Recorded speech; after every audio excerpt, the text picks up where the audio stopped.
daurah yang kedua di kampus jalanan ini, daurah jelang Ramadan, dari kitab Al-Ilmu Asy'ari fi Ramadan, karya Syekh Profesor Dr. Abdul Salam Ibn Muhammad As-Sawair. Betul, Ustaz? Asy'air. Aswair. Nah, agak susah nih jadinya. Sebuah kutip sebenarnya yang cukup singkat. Mudah-mudahan nanti kita bisa mengambil faedah yang cukup banyak dari apa yang disampaikan oleh Ustaz Fadil Bukur. Sebelum daurah ini dimulai, kami sampaikan rancangan acara pada pagi sampai siang ini. Materi 1 jam 8.15 sampai jam 9, kemudian coffee break jam 9 sampai jam 9.15. Materi sesi 2 jam 9.15 sampai jam 10, kemudian break sebentar 10 menit, jam 10 sampai jam 10 lebih 10 menit. Materi sesi 3 jam 10 menit lebih 10 menit sampai jam 11, kemudian break jam 11 sampai jam 11 10 menit, kemudian tanya jawab jam 11 sampai jam 11.50, kemudian isoma sholat zuhur jam 11.50 sampai jam 12.15, kemudian penutupan dan makan siang jam 12.15. Kemudian rundown acara yang akan kita lalui dari pagi sampai siang hari ini. Selanjutnya materi sesi 1 akan segera kita mulai. Kepada Ustaz Fadil Bukur, waktu dan tempat kami aturkan. Tafadhol mashkura. Baik, sebelum kita mulai, ini diisi dulu tempat yang kosong nih di bagian, ya, diisi dulu bagian depan. Nah,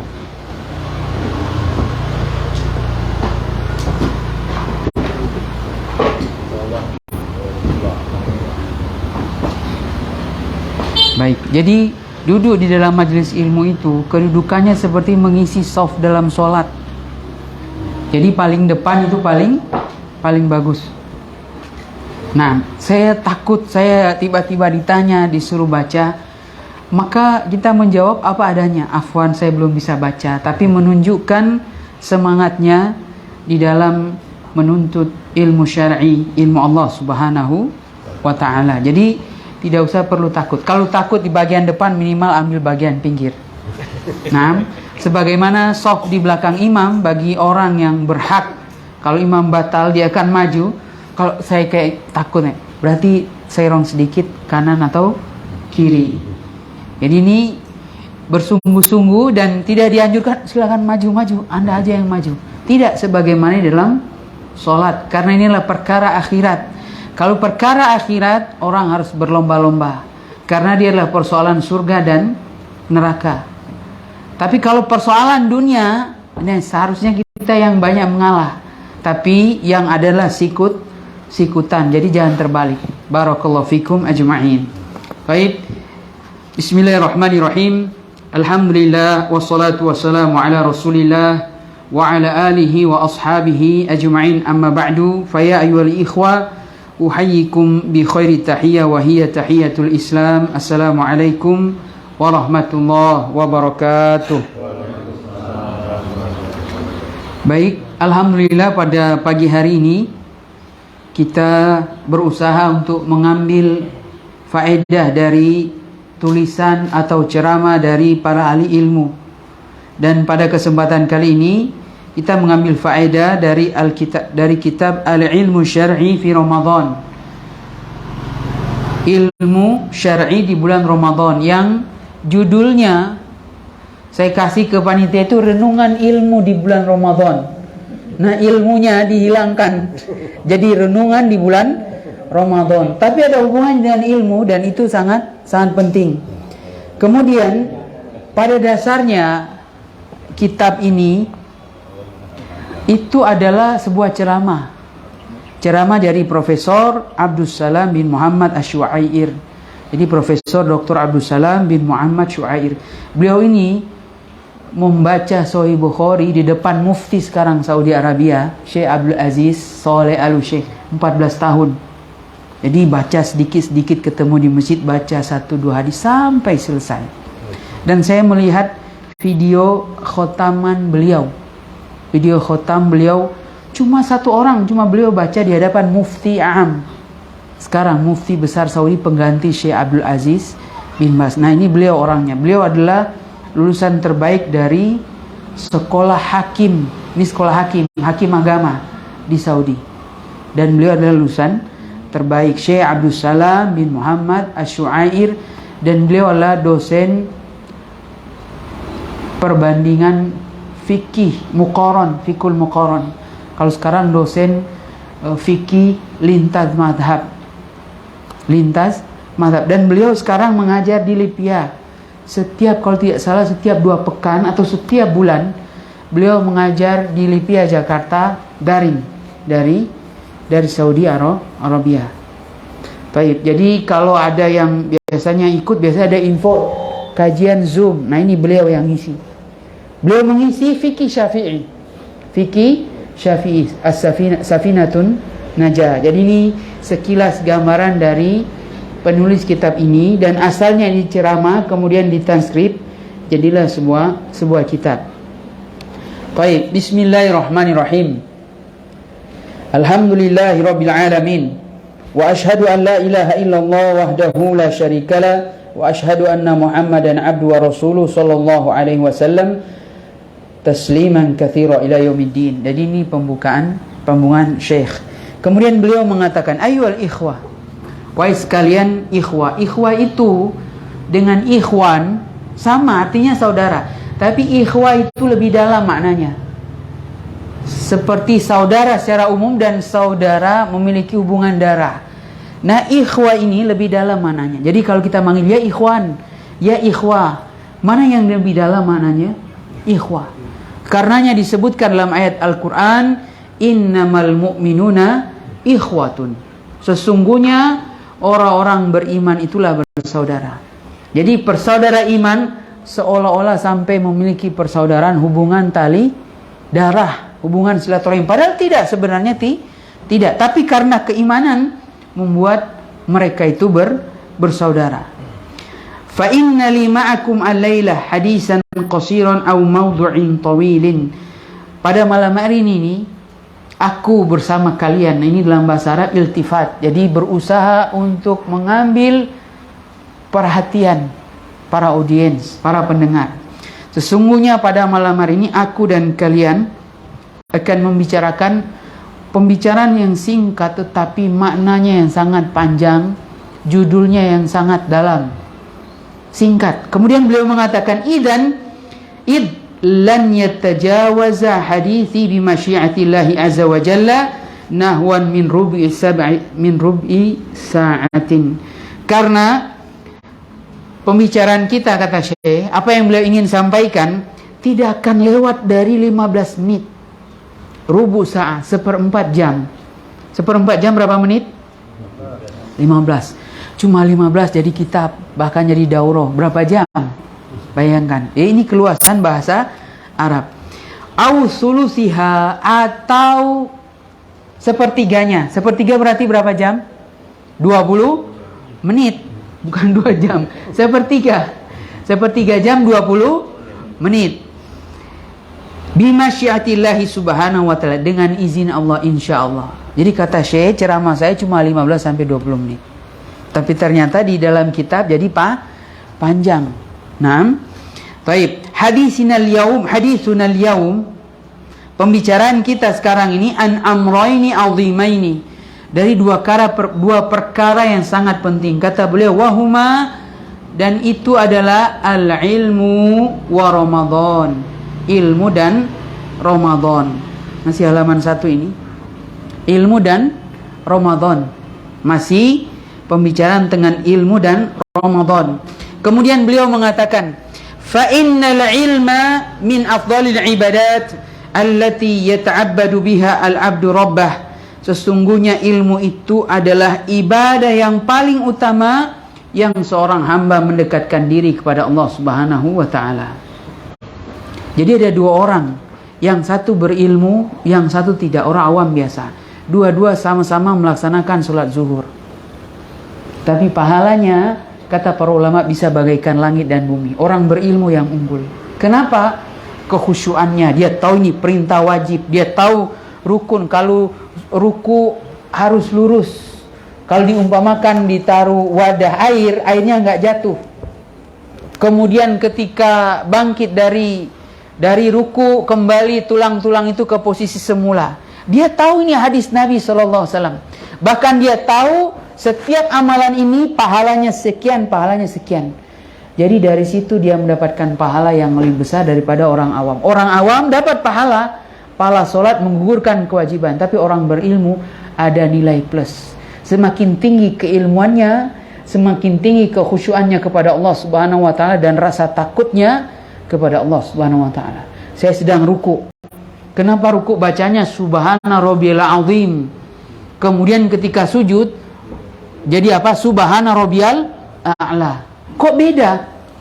Kok beda? Al-A'la sama Al-Azim. Apa arti Al-Azim? Maha agung. Al-A'la maha tinggi. Apakah boleh dibalik? Pas ruku Subhana Rabbiyal A'la, pas sujud Subhana Rabbiyal Azim. Tidak cocok. Karena ada makna yang dalam. Al-A'la paling tinggi dan sujud itu keadaan yang paling rendah. Jadi seolah-olah bagaikan langit dan bumi. Tapi disitunya rahasia bahwa ada ungkapan orang yang berbisik di bumi, tapi yang maha tinggi di atas langit mendengarkannya. Kemudian orang yang ruku, bahwa hanya Allah yang bisa diagungkan. Oleh karena dalam Islam tidak boleh ruku kepada seseorang sampai posisi ruku sempurna. Sepakat para ulama haram. Jadi kayak budayanya negara tertentu kan, sampai semakin 90 derajat semakin sopan dia. Jadi kan ada yang nunduk cuma sedikit, ada yang ini, kemudian ada sampai 90 derajat. Budaya itu mengatakan bahwa ini orang sopan sekali dia orangnya, semakin beradab. Tapi kita, kalau agama Islam dan dia telah mengakui Islam sebagai jalan hidupnya, semakin kalau dia menghormat, semakin ruku, semakin kurang ajar dia kepada Allah Subhanahu wa taala. Maka ulama sepakat keharamannya. Barakallahu fikum. Wa qad jaa min qouli Mutarrif bin Abdillah. Telah datang ucapan dari Mutarrif bin Abdillah. Siapa beliau? Beliau adalah seorang tabi'in, Mutarrif bin Abdillah. Beliau mengatakan fadlu ilmin ahabbu ilallahi jalla wa ala min fadli ibadihi. Keutamaan ilmu itu lebih dicintai oleh Allah Subhanahu wa taala daripada keutamaan hamba-hambanya. Jadi Allah lebih mencintai ilmu daripada seorang hamba. Maka seorang hamba itu semakin bertambah ilmunya, maka semakin mulia di sisi Allah Subhanahu wa taala. Ilmu itu, sumber ilmu apa sekarang dalam Islam? Apa? Wahyu Al-Quran. Al-Quran diturunkan kepada Rasul, kepada Muhammad, maka menjadi sebaik-baik Rasul dan Nabi, Asyraful Anbiya wal Mursalin. Al-Quran diturunkan kepada umat Muhammad, kuntu khairu ummatin, maka menjadi sebaik-baik umat. Al-Quran diturunkan kepada seseorang, dipelajari, dihafalnya, menjadi sebaik-baik manusia. Khairukum man ta'allamal Quran wa 'allama. Al-Quran dibawa oleh malaikat Jibril alaihissalam, maka beliau menjadi malaikat yang paling baik di sisi Allah Subhanahu wa taala. Semua berdasarkan Al-Quran, dan Al-Quran adalah sumber ilmu. Oleh karenanya Allah lebih mencintai ilmu daripada keutamaan hamba-hambanya. Dan hamba itu semakin berilmu, maka derajat kecintaan Allah Subhanahu wa taala kepadanya semakin besar. Pembahasan kita adalah renungan di bulan Ramadan. Maka renungan ini lebih banyak pada ketenangan, lebih banyak kepada mikir, lebih banyak pada muhasabah. Jadi akan jarang majelis gelak tawa. Jadi kalau ngantuk siap-siap ya. Ada tempat wuduk di bawah? Ada. Langsung saya suruh untuk berwuduk. Karena ini renungan, tapi jangan keterusan tidur. Itu bukan renungan lagi. Namanya apa? Mimpi. Nah, ahsantum. Namanya apa? Mimpi. Jadi renungan ya harus berenung, betul-betul mengambil faedah di dalamnya. Baik. Kemudian beliau melanjutkan, wa amma Ramadan. Adapun bulan Ramadan, di sini tidak dibilang syahr. Apakah boleh menyebut Ramadan langsung tanpa mengucapkan bulan? Boleh. Hukumnya boleh. Sampai ulama itu membahas. Karena Ramadan itu sesuatu yang mulia. Jadi khawatir kalau dihilangkan bulannya, ini akan mempengaruhi Ramadan. Sehingga ulama membahasnya. Ini boleh. Sebagaimana Nabi SAW di dalam beberapa lafaz hadis, qad ja'akum Ramadan. Beberapa lafaz hadis telah datang Ramadan. Yang dimaksud adalah bulan Ramadan. Wa amma Ramadan fa inna min afdali ayyamis sana 'ala al-itlaq huwa hadha syahrul karim. Sesungguhnya hari-hari yang paling mulia panjang tahun secara mutlak adalah hari-hari di bulan Ramadan ini. Ada yang pernah dengar tidak hadis 10 hari yang utama adalah 10 awal 10 apa? Zulhijjah. Pernah dengar tidak hadisnya? Bulan Zulhijjah biasanya kalau ada ceramah ini 10 awal pertama. Nah sekarang bagaimana dengan hadis ini? Hari-hari di bulan Ramadan itu 10 dan ini 30. Jadi tetap lebih utama 30. Orang berpuasa di dalamnya. Kemudian di Ramadan ini ada malam lebih baik daripada 1000 bulan. Dan ini Allah Subhanahu wa taala utamakan daripada bulan-bulan yang lain. Jadi hari-hari terbaik sepanjang masa itu ada di mana? Di bulan Ramadan. Maka kalau hari-hari terbaik, amalannya juga terbaik. Bukan amalan yang sekedarnya saja. Jabir bin Abdullah pernah menasihati sahabat Jabir bin Abdullah. Ini 10 masuk sahabat ke-6 yang paling banyak meriwayatkan hadis. Siapa? Jabir bin Abdullah. Jabir bin Abdullah. Nomor 1 siapa? Yang paling banyak meriwayatkan hadis? Abu Hurairah. Nomor 2? Nomor 2 adalah Anas bin Malik. Nomor 3? Abdullah bin Umar. Ini kalau saya pegang begini ada isyarat ini, hati-hati. Nah, nomor 4? Aisyah radhiyallahu anha. Nomor 5? Abdullah bin Abbas. Nah, nomor 6 baru ini, Jabir bin Abdullah. Apa kata Jabir? La taj'al siyamaka fi Ramadan kayaumin fitrika fi ghairihi. Jangan jadikan hari-hari di bulan Ramadan itu sama dengan hari berbukamu di hari yang lain. Jadi kayak hari normal orang nggak berpuasa dengan hari berpuasa sama, tentu harus beda. Amalnya harus beda. Ini sedang puasa. Keunggulannya puasa. Tapi itu masih sama karena puasa di bulan Ramadan memang adalah kewajiban. Jadi ini wajar puasa di bulan Ramadan. Nah ini tidak puasa. Ini kayak sebanding. Kita bukan lagi membandingkan sesuatu sama pahalanya. Tidak. Tentu orang yang berpuasa, beribadah pahalanya lebih banyak. Tapi apakah cuma berbeda hanya di puasa saja? Tentu harus ada beda. Dari amal solehnya berarti ibadahnya lebih semangat. Ibadahnya lebih semangat. Kemudian adab-adabnya lebih bagus. Nanti kita akan sebutkan beberapa adab di puasa di kitab ini. Adab-adabnya harus lebih bagus. Kemudian maksiat berarti harus dihindari, harus dijauhi dengan sejauh-jauhnya. Harus beda. Nah, ini harus beda. Wa qad qala rabbuna jalla wa ala fil hadis qudsi. Kemudian beliau membawakan hadis qudsi.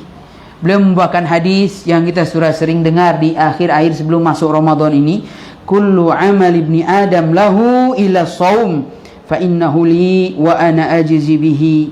Sesungguhnya amalan anak manusia adalah baginya kecuali amalan puasa. Fa innahu li, sesungguhnya puasa itu adalah untukku kata Allah Subhanahu wa taala, wa ana ajizi bihi, dan aku yang akan langsung membalasnya. Yang aku yang langsung akan membalasnya. Sekarang ini firman Allah dalam hadis qudsi. Apa berbedanya dengan Al-Qur'an? Apa berbedanya dengan Al-Quran?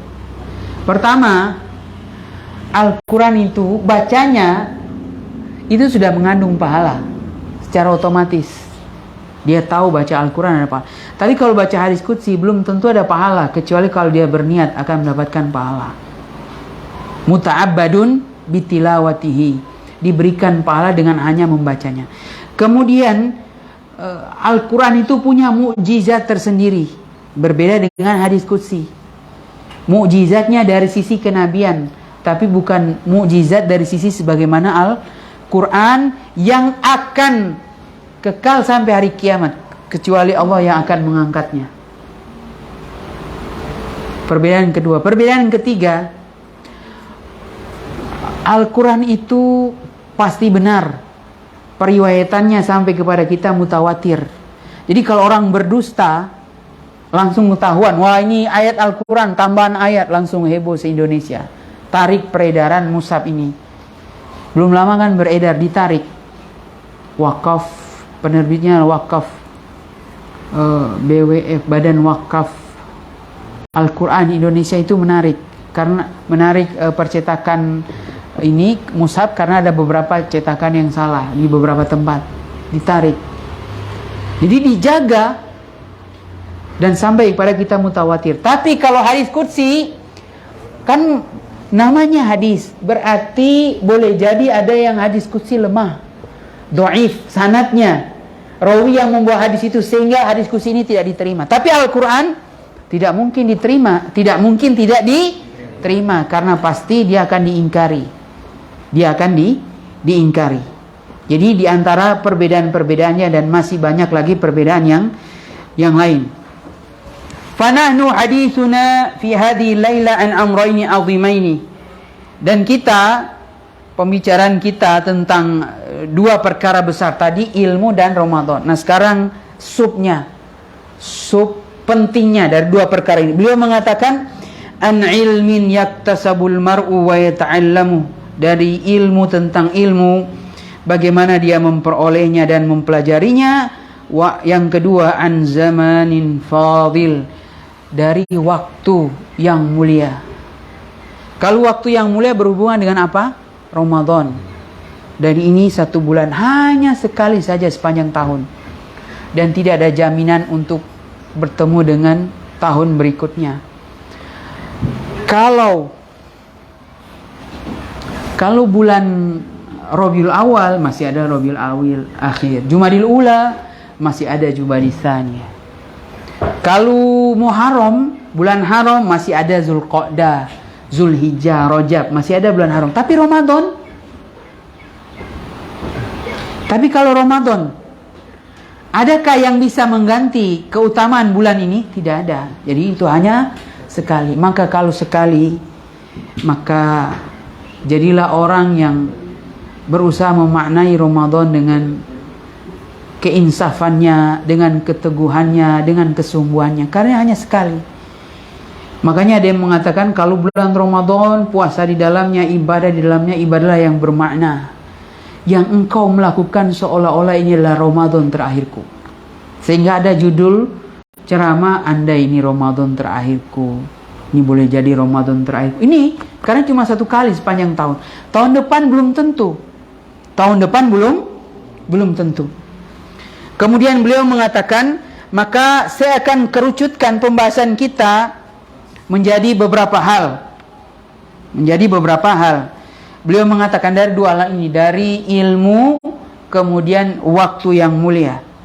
Beliau mengatakan al-amrul awal anna baina hadaini al-amrayni a'ni al-ilma wa syahr Ramadan aina bainahuma kathirun min awjuhi syabah wa kathirun min al-alaqat. Beliau mengatakan ilmu dan bulan Ramadan itu memiliki banyak sisi kesamaan dan banyak sisi hubungan, keterkaitan yang sangat erat. Beliau menyebutkan dari beberapa sisi. Sisi pertama, ilmu itu syartun lil amali jami'an. Sesungguhnya ilmu itu adalah syarat. Syarat apa ini? Untuk seluruh amal. Jadi ilmu itulah syarat untuk seluruh amal. Karena kalau amal tidak disertai ilmu, tidak sertai ilmu, namanya apa? Dolal. Apa dolal? Sesat. Makanya ini dari sisi ini. Fala yasih amalun biduni ilmin bihi. Tidak sah amal itu tanpa mengetahui ilmunya. tidak sah. Walidzalika qala rabbuna jalla wa ala, karena itu Allah Subhanahu wa taala berfirman, fa'lam, ketahuilah, ilmuilah, annahu la ilaha illallah wastaghfir li dzambi. Ketahuilah. Jadi sebelum bertauhid, orang masuk Islam itu ada perenungan lama. Bahkan ada ilmu yang didapat walaupun hanya sedikit. Ilmu apa itu? Lihat orang Islam kok bahagia dia. Itu cuma satu ilmu dari sisi bahagia sehingga dia masuk Islam. Di luar negeri ada orang masuk Islam gara-gara kejujuran seorang muslim. Dia tahu dari sisi ilmu, oh orang muslim itu jujur, dan dia pandang jujurnya sesuatu yang luar biasa, mahal di zaman sekarang. Akhirnya dia masuk Islam. Dari sisi ilmu, dari sisi itu saja. Semakin komprehensif dia mendapatkan ilmu itu, semakin bagus nilai kualitas keislamannya. Jadi jangan heran ada orang yang masuk Islam karena cuma ikut-ikutan sehingga dia gampang terombang-ambing. Ketika sudah jadi muslim, muslimnya tidak bertambah baik, tapi sama saja keadaannya sebelumnya dengan non-muslim. Bedanya sekarang lebih banyak fans muslim, saudara-saudaranya katanya. Fala yasi amalun biduni ilmin bihi, maka tidak sah amalan itu tanpa mengilmuinya. Sehingga dalam firman ini, fa'lam, ketahuilah, annahu la ilaha illallah. Sebelum kalimat tauhid, dia harus berilmu dulu. Wastaghfir dzambik, mohon ampunlah atas dosa-dosamu. Sebelum mohon ampun, berilmu dulu cara meminta ampun. Cara meminta ampun, orang berbuat dosa besar, tapi dia cuma mohon, ya Allah ampunilah dosa-dosaku. Cuma berdoa, astagfirullah. Dosa besar ini. Kira-kira permintaan maafnya ini tidak diterima atau tidak? Tidak. Karena ada satu syarat tambahan, harus menyesal. Tambahan menyesalnya, menyesal sungguh-sungguh. Harus ada menyesal, dan menyesalnya itu berat. Maksudnya ada, saya menyesal berbuat dosa, cuma sekedarnya saja, maka itu belum cukup kata para ulama. Ini dosa besar ya. Kita bukan bicara dosa kecil. Kalau dosa kecil, amalan-amalan soleh dengan sendirinya itu akan menghapus dosa-dosa kecil. Tapi dosa besar harus disertai dengan tobat, permohonan ampun, dengan ada penyesalan. Penyesalan mendalam, bukan cuma sekedarnya saja. Kemudian yang ketiga, berazam, bertekad untuk meninggalkan dosa tersebut. Ada keyakinan, keteguhan. Saya berjanji dalam hatinya, atau bahkan diucapkannya, mudah-mudahan saya tidak akan jatuh dalam dosa ini. Disertai harapan doa, sembari menambah amalan-amalan kebaikan yang lain. Jadi itu syaratnya. Jadi pun kita bertobat harus dengan ilmu, bukan cuma sekedar minta maaf, minta ampun. Nah sekarang orang banyak bersalah, bersalahnya antar muamalah manusia. Kebanyakannya cuma minta maaf ya, tapi tidak dikembalikan. Misalkan kalau dia korupsi, tidak dikembalikan hasil korupsinya. Ini kurang. Kalau menyesal, dia berusaha mengumpulkan seluruh apa yang dia ambil, yang dia curi, dan dia kembalikan. Nih, ambil saja semua walaupun saya pahit, yang penting dosa ini tinggal. Ini minta maaf ya, cuma sekedar begitu selesai? Tidak, ilmunya belum cukup tentang memahami itu semua. Maka renungkanlah. Jamaah rahimakumullah, barakallahu fikum ajma'in. Imam Bukhari rahimahullahu ta'ala, beliau mengatakan tentang ayat ini, fabada'a bil ilm qabla al-qaul wal amal. Maka Allah memulai dengan ilmu dulu sebelum ucapan dan perbuatan. Ini pentingnya ilmu. Pentingnya belajar. Pentingnya belajar. Karena akan jauh beda pahalanya, kemudian kesohian suatu amal tergantung dari ilmu-ilmu apa itu yang dia milikinya. Awal-awal gimana kalau orang baru masuk Islam awal-awal? Dia ada uzur karena baru masuk Islam. Nah sekarang ilmu itu bertebaran. Kajian di mana-mana, tinggal memantapkan hati, tekad, saya mau ikut ini, ingin menambah ilmu, dan ingin amal saya itu diterima dan mendapatkan balasan terbaik. Nah niat ini mendapatkan ilmu bukan cuma sekedar, mohon maaf, hobi, saya mau kumpul-kumpul sama teman-teman. Padahal niat utama itu niat cadangan bagian kecil itu. Ini menambah ilmu dan ingin amalan kita diterima dan amalan kita mendapatkan balasan terbaik. Nah, ini renungan tentang ilmu. Kemudian Syekh di sini, Syekh Profesor Abdul Salam, beliau mengatakan fadallana dzalik ala anna ilma syartun li kulli ibadatin sahihatin. Karena itu semua hal ini menunjukkan bahwa ilmu itu sebagai satu syarat sah untuk seluruh ibadah yang sahih, ibadah yang benar. Idla buda li sihatil ibadah min qaidain. Dan kesahihan ilmu ini harus dibarengi dengan dua ikatan. Jadi Syekh ini profesor dalam bidang fikih dan usul fikih. Jadi beliau itu rinci. Nah, setelah beliau menyebutkan syarat ilmu, harus berilmu, kemudian harus dikaitkan dengan dua ikatan lagi dari ilmu itu. Apa itu? Ini sudah kita sering dengar, tapi kita ingatkan. Al-qaidul awal, ikatan pertama, antakuna khalisatan lillahi azza wa jalla. Maka amalan itu harus ikhlas kepada Allah Subhanahu wa taala. Maka ilmu kita belajar ikhlas. Bagaimana harus belajar ikhlas? Kemudian wal qaidu tsani, ikatan yang kedua, antakuna sahihatan hasba ma amaron Nabi sallallahu alaihi wasallam. Maka supaya amalan itu sahih harus sesuai dengan petunjuk Nabi Muhammad sallallahu alaihi wasallam, harus sesuai tuntunan Nabi Muhammad sallallahu alaihi wasallam, harus sesuai perintah isyarat dari Nabi sallallahu alaihi wasallam. Nah, sekarang tentang Ramadan. Kenapa kita mengadakan Qiyamul Ramadan, salat tarawih itu 30 hari? Padahal dalam hadis yang ada, Nabi SAW itu dalam hadis cuma sholat 3 kali atau 4 kali beberapa malam berturut-turut dan 10 malam terakhir Ramadan. Nah, sisanya di mana? Nah, kita menyelenggarakannya sebulan penuh, 29 atau 30 hari. Siapa yang bisa menjawab? Ya, kita bahasa Arab. Siapa yang bisa menjawab? Ada yang bisa?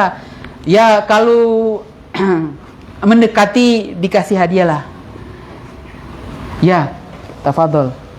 Beliau lakukan di rumah biar tidak dianggap itu dari wajib. Beliau lakukan di rumah, sisanya itu. Nah, masya Allah, barakallahu fikum. Sudah ada bukunya? Oh, belum. Nah, kasih hadiah. Barakallahu fikum. Jadi ini, bahwa hadis yang ada, Nabi SAW di beberapa riwayat oleh istri beliau bahwa Nabi sholat malam di rumah. Walaupun ini masih ihtimal itu ada kemungkinan bahwa Nabi SAW boleh jadi ini bukan di bulan Ramadan kan? Boleh jadi di hari-hari yang lain selain Ramadan. Tapi itu isyarat bahwa dalam hadis yang lain, sholat malam bagi Nabi itu wajib. Jadi berarti tiap malam Nabi tidak pernah meninggalkan sholat malam, termasuk sholat tarawih. Karena itu bagian dari sholat malam, diwakilkan kan. Berarti sepanjang tahun Nabi sholat malam, ya. Berarti isyarat Nabi melakukan di rumah. Baik. Nah, itu salah satu jawaban. Jawaban yang kedua, karena dulu itu Nabi takut, tadi sudah diisyaratkan, jadi wajib. Karena syariat masih turun. Nah, kalau Nabi melakukan dengan sahabat di masjid rutin, misalkan bulan Ramadan, akhirnya turun ayat, diwajibkan kalian sholat malam selama bulan Ramadan 29-30 hari. Jadi wajib. Dan Nabi takut para sahabat berat dalam melaksanakan itu. Dulu masih banyak zaman perang. Ini lagi perang siang hari, malamnya sholat tarawih dulu. Agak lama lagi Nabi SAW jadi imamnya ini. Sholat, baca surah Al-Baqarah, surat An-Nisa, kemudian surah Ali Imran. Belum ada sejarahnya di dunia ini yang baca satu malam itu surah Al-Baqarah, An-Nisa, di Ali Imran. Belum ada. Yang ada mungkin surah Al-Baqarah ada sampai tamat. Tapi tambah An-Nisa dan Ali Imran. Berapa juz itu? Hah? 5, hampir 5 juz. Bayang Al-Muhsanat itu sudah masuk. Naam, bayangkan. Belum ada. Dan ini Nabi SAW. Jadi itu ya, khawatir jadi wajib. Nah, ketika zaman Abu Bakar itu takut. Apa yang kata Nabi, beliau katakan. Jadi beliau tidak merubah apa-apa, tapi karena kepemerintahan beliau cuma 2 tahun lebih, jadi berlangsung begitu cepat. Apalagi sibuk beliau dengan perang, sibuk memberantas orang-orang yang murtad keluar dari Islam dan sibuk memberantas orang-orang yang tidak membayar zakat. 2 tahun. Baru zaman Umar. Zaman Umar, para sahabat sholat sendiri-sendiri di masjid, kemudian beliau berungkap, seandainya semuanya berdiri di belakang satu orang imam, bermakmum, dan beliau memerintahkan Ubay bin Ka'ab, dan beliau melihat suatu malam, berarti beliau nggak, ada isyarat 2, ada kemungkinan 2, beliau tidak sholat karena beliau lihat dari belakang, atau beliau masbuk, atau beliau makmum di bagian belakang. Ini adalah sebaik-baik bid'ah. Sebaik-baik bid'ah, tapi bid'ah secara bahasa. Nikmatu hadhil bid'ah, karena Nabi belum pernah menyelenggarakan 1 bulan penuh. Ramadan kan tadi, karena khawatir dijadikan kewajiban, dan beliau sholat di rumah. Sehingga Umar sekarang sahabat dan tabi'in, karena zaman Umar kan tinggal sahabat dengan tabi'in, murid-murid sahabat, mereka semua sholat di belakang satu imam ke Umar. Ini adalah sebaik-baik contoh yang belum pernah ada sebelumnya selama sebulan penuh. Nah, ini dijadikan dalil oleh sebagian orang ada bid'ah yang baik, padahal ini tidak, karena ada contohnya ya memang tidak lakukan sebulan penuh.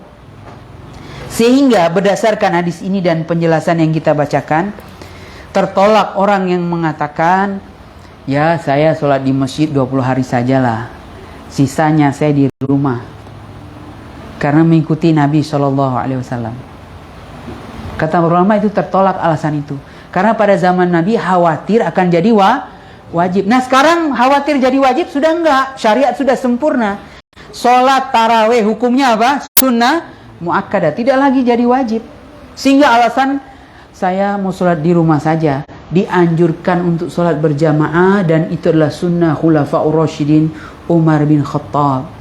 Dan hadis Nabi alaihi salatu wasallam, alaikum bisunnati wa sunnatil khulafair rasyidin al-mahdiyin, wajib kalian berpegang teguh dengan sunnahku dan sunnah khulafaur rasyidin yang diberikan petunjuk sesudahku. Dan khalifah ar-rasyidah yaitu 4, Abu Bakar, Umar, Utsman, dan Ali. Barakallahu fikum.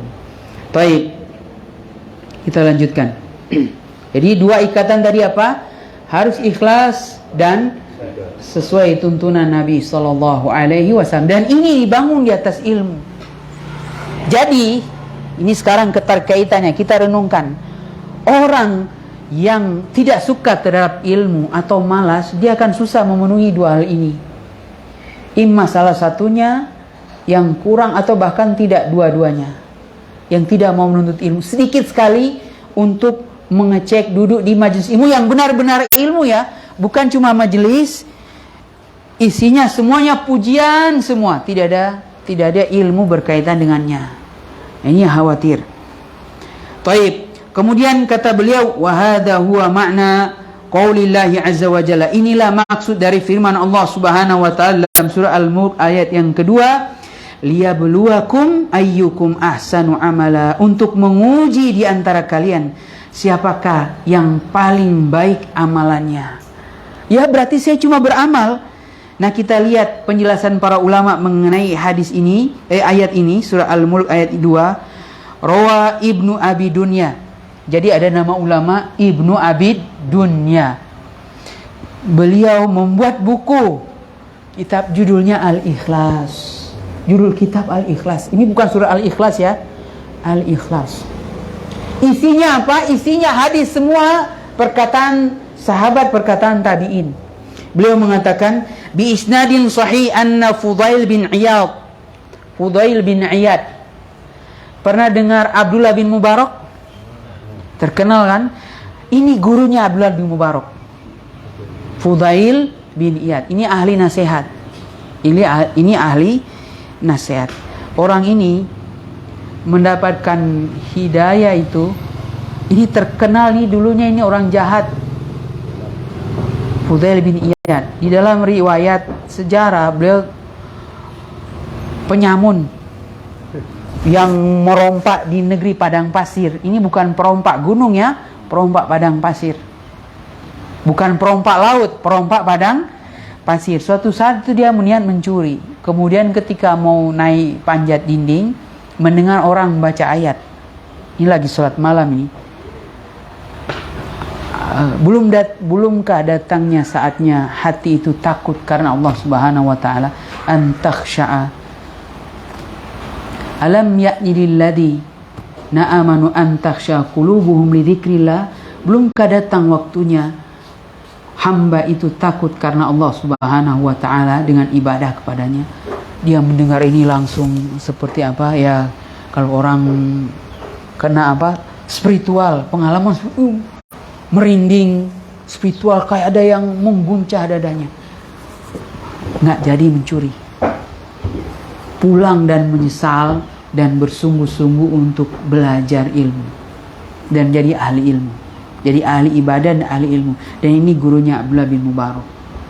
Nah, beliau mengatakan ketika menafsirkan ayat ini,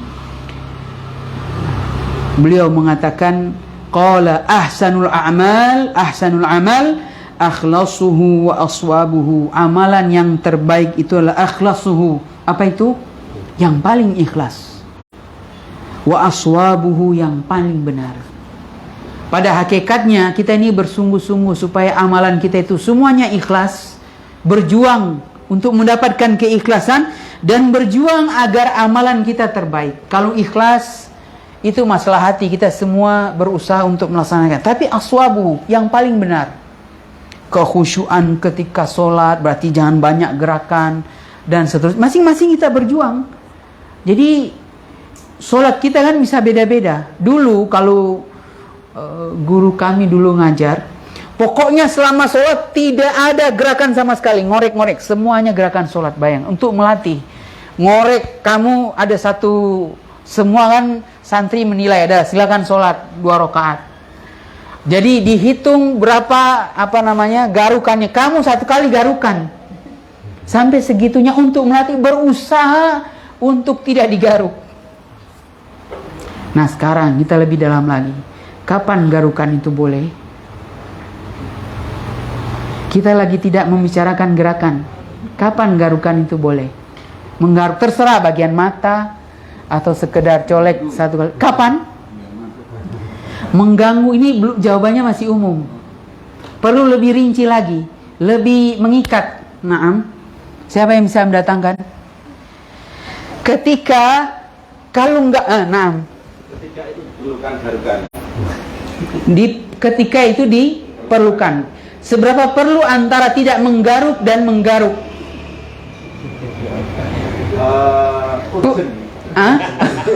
Itu cuma sinonim yang lain. Kan perlu juga kita tidak menggaruk karena ini lagi sholat dan dia bukan dari gerakan sholat. Ketika hal itu tidak bisa ditahan. Ketika hal itu tidak bisa ditahan. Baik, usaha yang bagus. Saya yang bagus, kita hargai. Barakallahu fikum. Nah, nanti diambil. Ada simpanan. Baik. Lebih spesifik lagi, ketika hal itu mengganggu kekhusyuan. Khusyuk itu kan ruh inti. Nah, kalau nggak garuk khusyuk, saya goncang. Aduh, ini kok garuk? Dia nggak tahu lagi baca apa, ini imam lagi surah apa. Padahal baca surah Al-Ikhlas. Banyak yang hafal. Tapi garuk-garuk ini. Gara-gara nggak garuk, ini gatal sekali nih bagian. Apa ada semut hitam kah? Atau dan lain sebagainya. Ketika mengganggu kekhusyuan, maka pada situ garuk itu boleh. Tetapi jangan garuk itu berlebihan. Berlebihan ini debatable juga, bisa diperdebatkan. Jangan sampai orang melihat ini sholat atau garuk ini, atau di luar keperluan. Seharusnya cuma 2 kali garukan, karena keenakan tambah 1 lagi, tambah 1 lagi. Jadi masing-masing itu sadar. Dengan apa ini? Dengan ilmu. Dengan ilmu. Berusaha 2 saja cukup. 2 saja cukup, kata BKKBN ya, kalau tidak salah. Nah, barakallahu fikum. Taib. Ini ucapan siapa tadi? Fudail bin. Iya, nah. Innal amala idza lam yakun khalisan la yuqbal. Sesungguhnya amalan itu kalau tidak ikhlas tidak akan diterima. Wa innal amala idza lam yakun shawaban ala sunnati Nabi sallallahu alaihi wasallam lam yuqbal. Dan amal itu kalau tidak benar sesuai dengan sunnah Nabi sallallahu alaihi wasallam lam yuqbal, tidak akan diterima. Tidak akan diterima. Jadi kalau hilang salah satunya sudah tidak akan. Saya ikhlas sekali, tapi tidak ada tuntunan Nabi SAW. Saya ikhlas sekali setiap masuk rumah saya sholat 2 rakaat. Tidak ada tuntunan Nabi SAW. Tahiyatul bait, tahiyatul manzil, tahiyatul dar, tidak ada. Yang ada adalah tahiyatul masjid. Jadi tidak ada. Saya ikhlas sekali luar biasa. Bahkan istri saya nggak tahu kalau dia sudah punya pasangan. Keluarga saya, anggota keluarga saya nggak tahu, ibu bapak, kalau dia masih bujang misalkan. Tidak ada yang tahu. Tapi itu tidak ada tuntunan Nabi SAW. Sebaliknya juga, saya sudah sesuai tuntunan Nabi SAW, tapi tidak ikhlas. Luar biasa. Sebelumnya garuk-garuknya 3 kali, sekarang sudah nggak ada garuk sama sekali. Di belakangnya siapa? Ada calon. Ada calon mertua di belakang. Lagi ngelihat. Ini ada seorang ulama yang dia menjodohkan anaknya, dia bersandar di belakang, kemudian dia lihat pemuda-pemuda yang dia lihat ya, bukan bapak-bapak ya. Dia lihat mana yang akan dijodohkan dengan anak saya. Cuma gara-gara sholatnya paling bagus, paling sesuai sunnah Nabi SAW. Tentunya kalau banyak garukan dilihat tidak? Ya tidak. Tentunya itu jauh kan. Itu jadi nominasi kesekian. Siapa itu? Alim siapa itu? Kalau ada bisa jawab, saya kasih 3 macam kitab yang berbeda. Alim siapa itu? 3, 2, 1. Ya, saya simpan lagi hadiahnya. Baik, nanti kita akan sebutkan. Baik, wa bayanu dzalik, dan penjelasan hal itu, salah satu tidak sesuai dengan kriteria tadi, tidak ikhlas atau tidak sesuai tuntunan Nabi. Anna ma'rifatus shawab wa ma'rifatu sunnati Nabi sallallahu alaihi wasallam wa bayanuhu li amwamiri syar'iyyah la yumkin an ta'rif illa idza kana al-mar'u 'aliman bi syar'illahi azza wa jalla. Kalau saya artikan letterlek lama. Sesungguhnya untuk mengetahui benarnya keikhlasan seseorang, benarnya dia mengikuti tuntunan Nabi sallallahu alaihi wasallam dan penjelasan tentang perintah-perintah syariat yang lainnya, tidak mungkin untuk diketahui seseorang kecuali dia berilmu tentang hukum-hukum syariat. Nah, kembali tadi pembicaraan tentang renungan ilmu.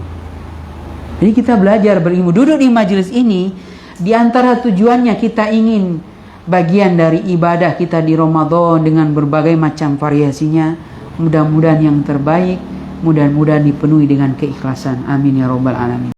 Di samping kita mendengar ceramah-ceramah yang lain tentang persiapan Ramadan. Nah, ini tujuan diantara daurah diadakan kali ini. Wa aliman bi hududi, dia mengetahui batasan-batasannya, bi hududihi. Bi fiqhi ma amarallahu azza wa jalla, dengan pemahaman yang dimaui, diinginkan oleh Allah Subhanahu wa taala. Bukan diinginkan oleh kita. Diinginkan oleh Allah Subhanahu wa taala. Puasa seperti apa yang fa innahu li, puasa itu untuk, kata Allah Subhanahu wa taala. Puasa seperti apa yang Allah inginkan. Puasa wa ana ajzi bi, saya yang langsung akan membalasnya. Puasa apa yang pahalanya terserah Allah Subhanahu wa taala, tak terbatas, yang diinginkan oleh Allah Subhanahu wa taala. Puasa seperti apa? Di antara ini sesuai dengan tuntunan ilmu syar'i tentunya, bukan ilmu yang lain. Hadirin wal hadirat, teman-teman sekalian, barakallahu fikum ajma'in, mahasiswa penantaran kampus jalanan yang dihormati dan dimuliakan oleh Allah Subhanahu wa taala. Idan, kalau begitu kata Syekh di sini, fa innal ilma billahi azza wa jalla wa ilma bi ahkami subhanahu wa ta'ala syartun lil ibadati kulliha. Sesungguhnya ilmu tentang Allah, ini tentang ilmu keikhlasan, dan ilmu tentang hukum-hukum Allah Subhanahu wa taala, ini tentang hukum yang sesuai tuntunan Nabi sallallahu alaihi wasallam, adalah sebuah syarat sah, sebuah syarat yang mutlak untuk ibadah seluruhnya tanpa terkecuali. Tanpa terkecuali. Ibadah itu apa? Kembali ke pengertian para ulama mendefinisikan apa itu ibadah.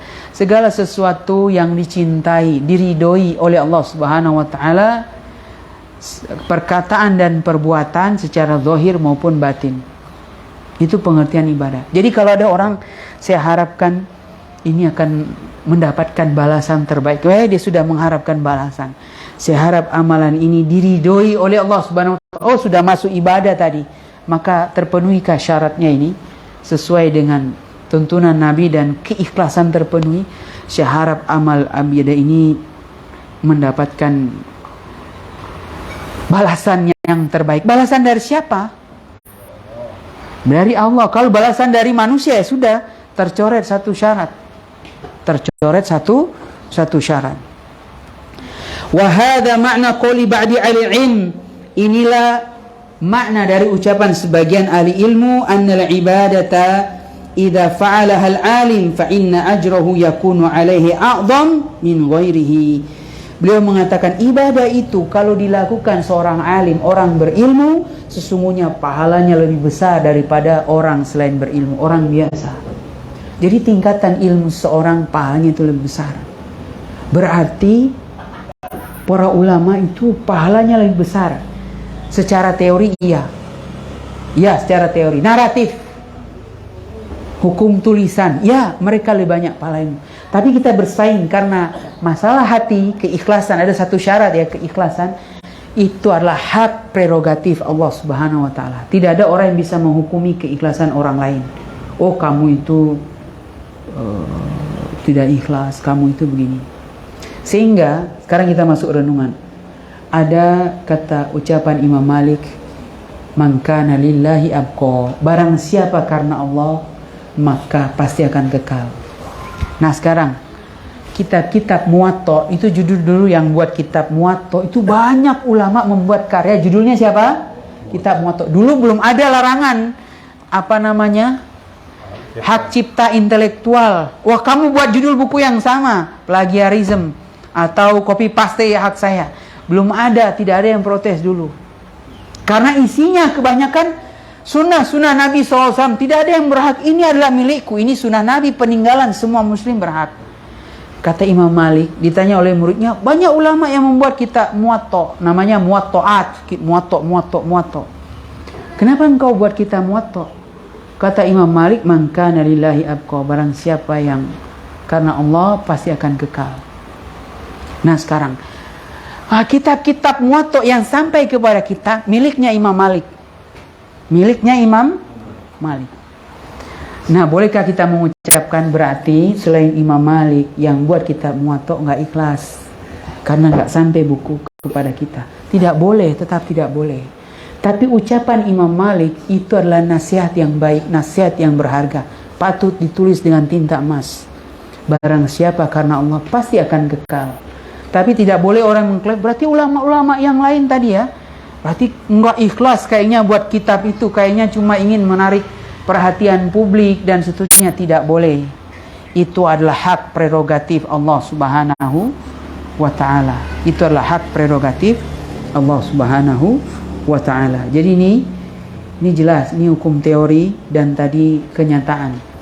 Li'anna al-'alima yakunu 'aliman bi kulli sunnatin min sunaniha fayatiha. Karena seorang alim tahu tentang sunnah-sunnah, cara-cara Nabi SAW melakukan amalan ibadah itu sehingga dia mendatanginya. Wa alim bi kulli amrin minal makruhat wal mamnu'at fayajtanibaha qasdan. Dan dia mengetahui segala hal yang dibenci atau hal-hal yang dilarang dalam Islam untuk sebuah ibadah sehingga dia menjauhinya dengan sengaja. Karena sebab apa? Ilmunya. Jadi ada hal-hal saja yang dibenci, kayaknya ini tidak boleh. Dia berusaha menghindari. Jadi ilmu akan membuat amalan itu berkualitas dan pahalanya adalah lebih banyak, lebih berlimpah di sisi Allah Subhanahu wa Ta'ala. Farubbama amala hadzal ma'mur adatan, karena boleh jadi ada orang yang mengerjakan perintah tapi menjadi kebiasaan saja. Bahkan sekarang ada orang yang berpuasa non muslim cuma ikut apa? Meramaikan, karena dia cuma pas bertamu atau lagi wisata, hidup di tengah-tengah orang Islam, jam 3 atau setengah 4 yang teriak sahur, sahur, akhirnya bangun, ikut makan aja lah. Nah, diterima nggak puasanya? Tidak diterima. Tapi cuma ikut karena wah adatan, kebiasaan. Baik, warubama in kaffa an hadzal manhi anha adatan, dan boleh jadi dia berhenti dari hal-hal yang dilarang karena kebiasaan. Karena kebiasaan.